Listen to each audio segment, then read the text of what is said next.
Good afternoon, everyone, and we're Team IntellectStorm. My name is Amrita. This is Mahin, Devendra, and Carl, and we'll be presenting a prototype of our project for you guys today, which is called AgroX, connecting buyers and sellers. AgroX is a local trading platform where farmers or buyers and sellers can connect to easily make sales and purchases. The purpose of this system is to connect buyers and sellers for Guyana to reduce farmers' crop spoilages. And last but not least, to allow for an easy, simple, and convenient trading experience for anybody using the system. So first you would create your account. Then after creating an account, you are going to be able to buy and sell using that account. In order for you to buy and sell, you would have to have funds in that account. So this is step 2, where you would have to fund your account. And then from that, you're able to trade. So that's where step 3 comes in, to begin trading. So an entity can buy or sell a commodity anytime. So a commodity would be a produce, whether it's tomatoes, whether it's watermelons, or whatever they're selling and buying. And one of the main things for our system is the order matching capabilities. For the first week, we took a week, yes, doing research on what exactly we wanted this system to do. So we were looking at other trading systems, and we tried to pinpoint what is there that we can make use of. So one of the main things that our system is focused on is on futures or futures contracts. Now these futures contracts are what you use to buy or sell a commodity. So you can buy or sell a commodity for a specific period, and it has a specific expiry date. So that's a specific period, and there's a fixed price. So if I want to buy tomatoes for next year, September, and I want to pay $10,000 and somebody is selling at $10,000, well then it's assured that I'm paying $10,000 and I should get my tomatoes next year, September, from that person that I bought it for $10,000. Now the system catered for 2 different users. We have an admin and we have an entity. Now the admin is the exchange body. So the exchange body is some middleman that collects a produce from a seller and transfers it to a buyer. So in essence, the seller and the buyer has no communication. They have no idea who the seller is and who a buyer is. They just know that I'm buying and I want to buy X, and a seller knows that X amount of quantity is needed, they would supply X. They don't know who exactly they're buying from and selling from. So that exchange body is there in the middle to collect that product from that seller and deliver it to that buyer. Now, as soon as you log in, you're able to see your inventory of what that entity has. So my name is Devendra. My name is not Devendra, but I am Devendra.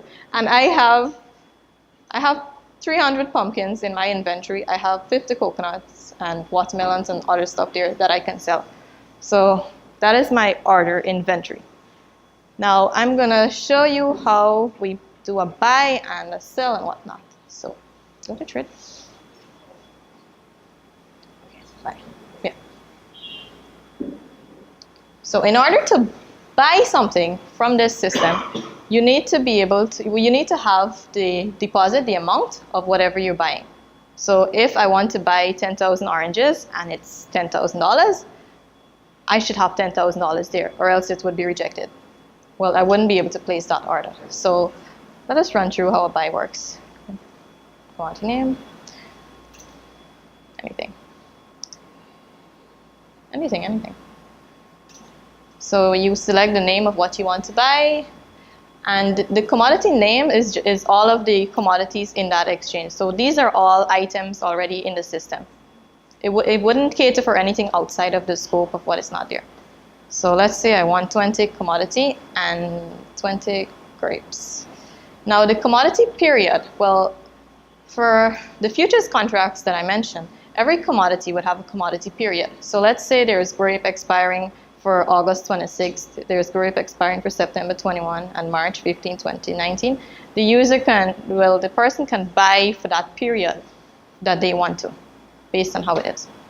So yeah, go ahead. Now the order type, we have 2 order types. You can either buy it all or nothing, or you can buy it partial. Now let me elaborate on what exactly this is. When you're buying at all or nothing, it simply means that when I say I want 20 grapes, I want them all one time. So somebody's going to have to deliver 20 grapes to me in order for my order to complete. However, if I choose a partial order, there can be several farmers selling, let's say, 5 grapes each. And the system should be smart enough to have that total up from 5 farmers, the orders. That makes sense. Okay, let me go back to partial. Let me go back now. No, I got it. Okay, good. So let's say I want 20 grapes, and this time I am doing a partial order. And each farmer is supplying 5 grapes to me. I can get grapes from 4 different farmers in order to fill that order. So my order could be quarter filled, it could be half filled, it could be 3/4 filled, or it could be completely filled. Now that is the case for the partial order. However, for the all or nothing, it's either I get all my 20 grapes at one time, or I don't want anything else. Now my order choice, I can choose to buy at market price, or I can choose to specify a price. When I choose market price, it's the current price that commodity is selling for on the market.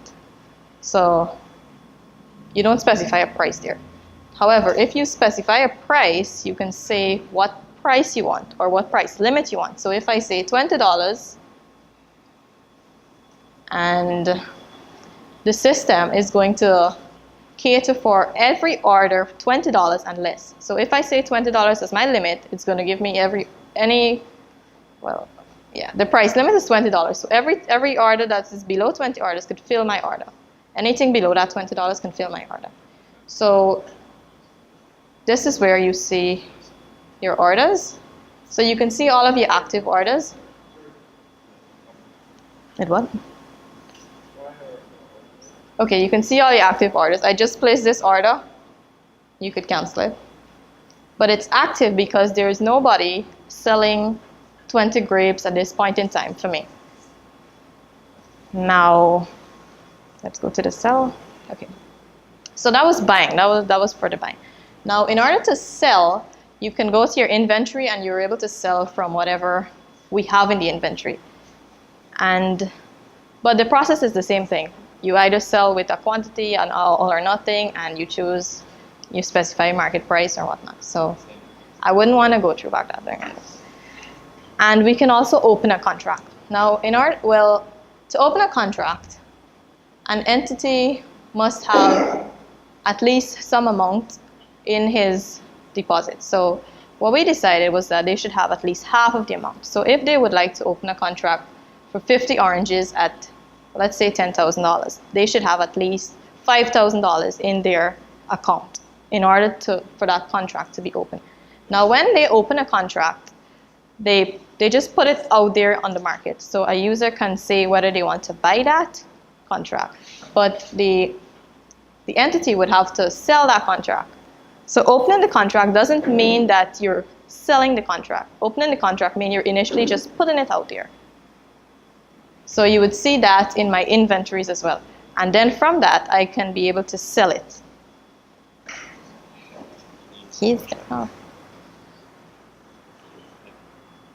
Oh my gosh. Yeah. You can go back to the trade for me. Yeah. And buy. Buy. Okay, one thing I didn't mention was that, okay, this is the candlestick chart and this is the order depth chart. Now, what this does, it helps you in selecting your commodity. So you can see how the prices are going on the market for that commodity, and you can see the price it's selling at and buying at. So you can place a proper order on what price you want and how much you want. Yeah. Okay. Order matching. All right, so placing an order and buying an order and selling an order is just two things we do here, but the order matching is happening behind the scenes. So, yeah. Do you want to talk about the order matching? Okay. The order matching is completely automated in the sense all it does is pull all of the orders. If it's a buy order, it will then query all the selected sell orders, find the best possible match, and then execute that, and then make that as a trade. Likewise, for the sell order, it'll get all the possible buy orders, find the best match, and then execute the trade. So you don't know when a farmer puts out 100 oranges for sale, they don't know who they're selling to. All the system does is that one farmer puts out 100 oranges, and the next farmer needs 100 oranges. That's a match. They're at the same price, or one price is less than the other. It's a match, and that order is fulfilled.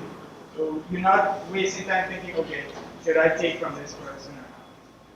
That's how we chose to do the order matching. Just automated, very simply, to market really faster. Next is the. Okay.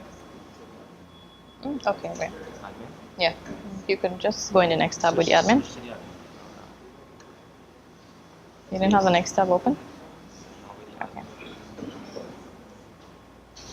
Now that was it. That was most of the content for the entities view. We have depositing and doing withdrawals, but since we're short on time, we're just gonna dive straight into what the exchange body sees when they look. But yeah, I tell you.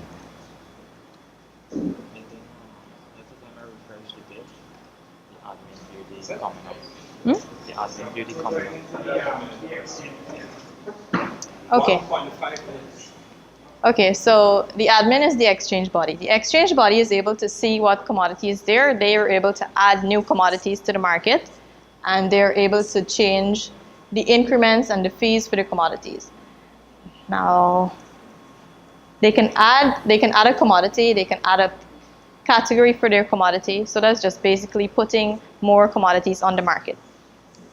What they can do is they can set expiry dates. So for the futures contracts, the admin can select which commodity they want to and select an expiry date for it so that users can put out their contracts for that specific expiry date and whatnot.